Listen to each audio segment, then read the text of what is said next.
La opinión de Aquiles Córdoba Morán en Antorcha TV. Amigos y amigas que nos hacen el favor de visitarnos en nuestra página. En la semana que está terminando, nos enteramos, yo creo que el país, pudiéramos decir completo, de que el gobierno federal ha decidido, para evitar el contagio de los jóvenes y de los niños que tienen necesidad de asistir a estudiar a las distintas escuelas de los distintos niveles en el país, para evitar, digo, que la población escolar del país sufra, se contagie con el coronavirus y se ponga en riesgo su salud y probablemente su vida, ha decidido confiar la educación del país a la televisión. Va a participar la televisión oficial, la que está al servicio del gobierno. Va a participar Televisa, TV Azteca e Imagen, 3 televisoras de amplia cobertura en el país. Y la argumentación que se dio, además de la que se refiere a la salud, a la seguridad de los jóvenes, también añadió pues que la cobertura va a ser completa, va a llegar a todos los rincones del país y que por lo tanto nadie, ningún niño, ningún joven se va a quedar sin educación. Pareciera pues que han encontrado un sustituto eficiente, eficaz, seguro, confiable, para sustituir al aula, a los maestros, a los laboratorios, a los campos experimentales, etcétera, que forman parte de la educación formal en nuestro país. A mí me parece que los padres de familia, las familias en general, sobre todo las más humildes, nosotros, compañeros antorchistas, y todos los que de alguna manera tengamos algún interés y alguna relación con la educación del país, con la formación de nuestra juventud, debiéramos reflexionar con cuidado esta situación. En primer lugar, quisiera yo aportar mi opinión en el sentido de que normalmente se habla de educación para significar el aprendizaje, la enseñanza de conocimientos especializados o simplemente de conocimientos científicos por parte de los educandos. Pero la verdad es que no es lo mismo enseñar que educar. Enseñar en estricto sentido es, en efecto, nutrir con conocimientos científicos nuevos, claro, a los jóvenes, a los niños que asisten a las aulas. Educar es formarlos integralmente, es inculcarles una manera de ver la vida, una filosofía de la vida, es una manera de inculcarles hábitos de convivencia en su medio social con sus mismos compañeros. Significa crearles hábitos de buena conducta, de camaradería, de respeto recíproco. Significa enseñarles puntualidad. Significa corregirles en vivo los errores que cometan al calcular, al leer, al interpretar un texto. Significa irle creando a los jóvenes respeto por la sociedad, respeto por su escuela, respeto por sus maestros y finalmente hábitos de estudio, hábitos de concentración, hábitos de disciplina que hagan más eficaz su aprendizaje. La televisión puede ser un buen sustituto para enseñar. Digo que puede ser, no digo que lo sea, pero puede serlo. Un buen sustituto para enseñar. Pero evidentemente la televisión no puede educar a nuestros jóvenes. No los puede formar con todos los requisitos que yo acabo de enumerar. Porque entre el niño, entre el joven y la televisión no hay diálogo. El joven no puede preguntar, no puede asegurarse de que está entendiendo bien. No puede poner en duda el conocimiento que le está dando la televisión. Y la televisión no puede saber si está atento, si está entendiendo, si se mantiene concentrado en lo que está diciendo el monitor en la televisión. En resumidas cuentas, la televisión no puede responder del resultado final de la enseñanza mecanizada que ahora le van a dar a los jóvenes. Para que la televisión pueda jugar un papel no solo de transmisora de conocimientos, sino además un mecanismo, un medio educativo para los jóvenes, se necesitaría que junto al joven esté un maestro, alguien que conozca, que entienda lo que es la materia que está estudiando, que le pueda ayudar a entender, que vigile su disciplina, su concentración, que vigile si es que tiene que hacer alguna tarea, etcétera, o en su lugar los padres de familia. Pero es imposible que cada niño cuente con un maestro en su hogar. Y aunque los padres de familia pudiéramos suponer que sí pueden estar al lado de su hijo, nosotros sabemos que eso tampoco es posible, porque los padres y las madres de familia mexicanas tienen que salir del hogar a ganarse el trabajo. ¿Quién va a vigilar la conducta del niño? ¿Quién va a vigilar su comportamiento? ¿Quién se va a asegurar del aprendizaje? Nadie lo va a hacer. Por lo tanto, el hecho de que se nos diga que la televisión, que las televisoras son una buena solución para el problema que tenemos enfrente, me parece a mí que no es exacto. Hay que decirlo con toda claridad, no es exacto. Realmente, ni siquiera creo yo que va a cumplir un buen papel como recurso emergente y temporal para salvar, digamos, la fase crítica de la pandemia. Creo que de algo nos ha de ayudar saber que a nivel del mundo, cientos de países, 168 según alguna cifra que he leído, países como México cerraron sus aulas.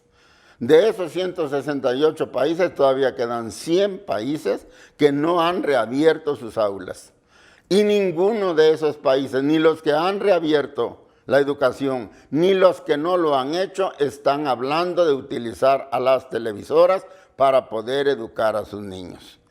También creo que nos puede ayudar saber que la Organización de las Naciones Unidas, la ONU, a través de su organismo especializado precisamente en la educación de la juventud del mundo, la UNESCO, ha dicho que la única verdadera tarea, el único verdadero compromiso que tienen que asumir los gobiernos es colocar a la educación en el primerísimo lugar de sus preocupaciones y en el primerísimo lugar de sus presupuestos para invertirle todo el dinero que haga falta y compensar el rezago que ya ahorita es un hecho que está ocurriendo entre la juventud debido a la pandemia.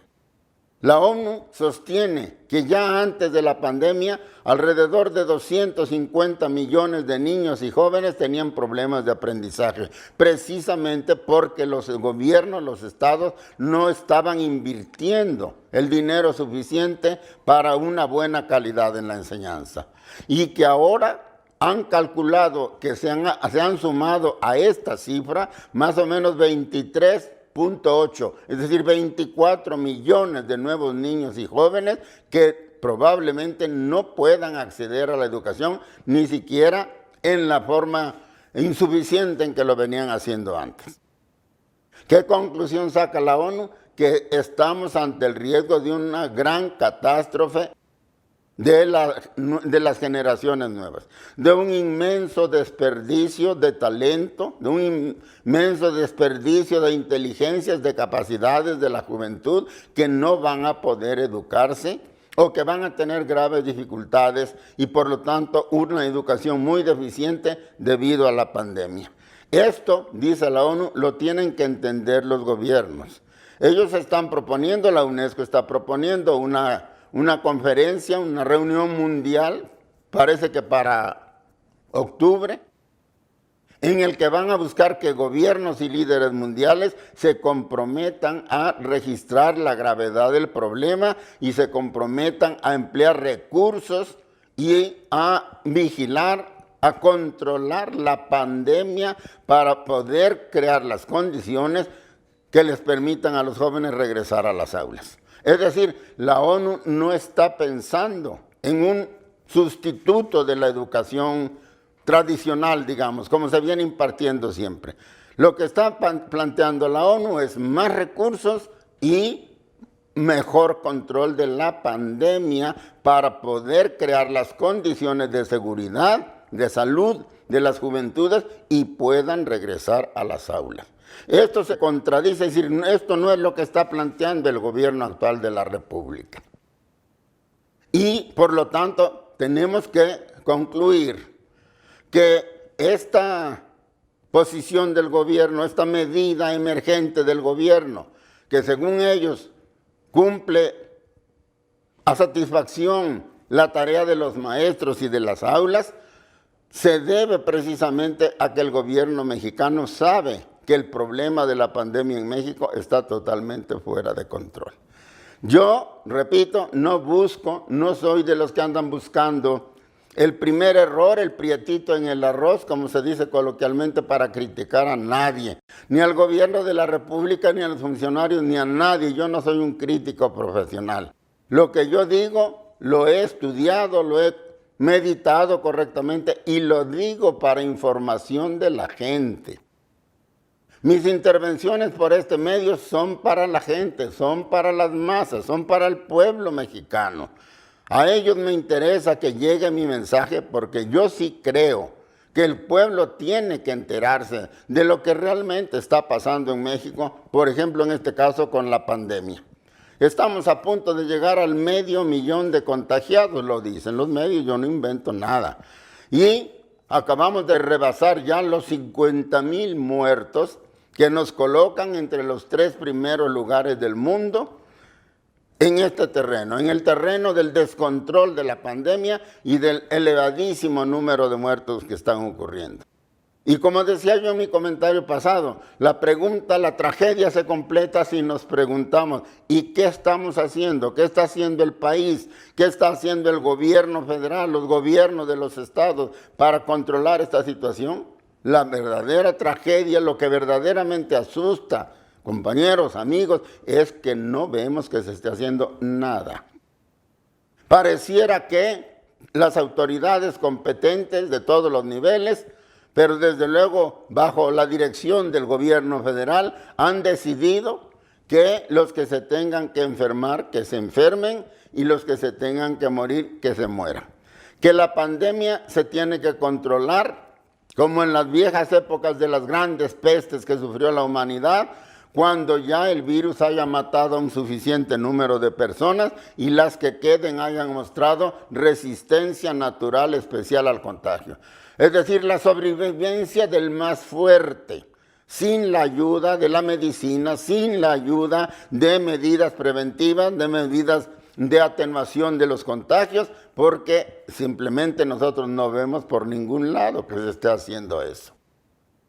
Por lo tanto, es necesario que nosotros lo concienticemos y en la medida en que lo podamos hacer, donde lo podamos hacer, por los medios que podamos hacer. Digamos, planteemos, exijamos que el gobierno federal y los gobiernos de los estados, que son los que tienen más capacidad de hacerlo, escuchen lo que dice la Organización Mundial de la Salud, escuchen lo que dice la Organización de las Naciones Unidas, lo que dice la UNESCO, y que traten de exigir en consecuencia que en México realmente se ataque el problema como tiene que atacarse, como lo está aconsejando la opinión mundial. ¿Qué aconseja en síntesis la opinión mundial y qué debemos de pedir nosotros? Que el gobierno no ande buscando parches calientes para el problema, que realmente el gobierno se preocupe por crear las condiciones de seguridad para los jóvenes y que los jóvenes puedan regresar a las aulas a estudiar como Dios manda.